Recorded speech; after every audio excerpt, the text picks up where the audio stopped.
साँझ परीये गेलै फूल फूलेलै हे भैया के आंगन। साँझ परीये गेलै फूल फूलेलै हे भैया के आंगन। दिया नानक कोबर घर साँझ हे भैया के आंगन। दिया नानक कोबर घर साँझ हे भैया के आंगन।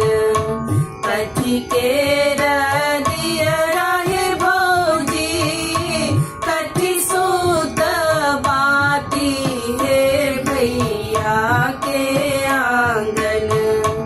कथी केर दियरा हे भौजी कथी सूत बाती हे भैया के आंगन।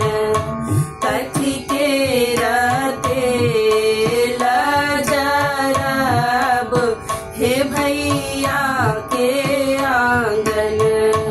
कथी केर तेल जरब हे भैया के आंगन।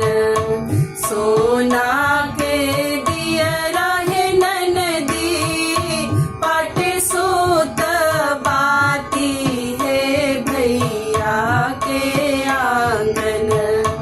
सोना के दियरा हे ननदी पाट सूत बाती हे भैया के आंगन।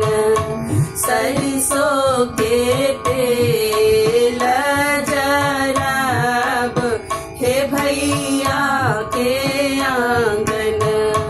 सरसों के तेल जरब हे भैया के आंगन। जर लागल दियरा हे भौजी झमक लागल बाती हे भैया के आंगन।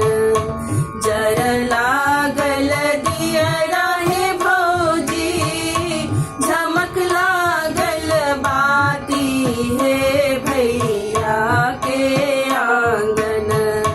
खेल लागली संझा मैया राती हे भैया के आंगन। खेल लागली संझा मैया राती हे भैया के आंगन। खेल लागली संझा मैया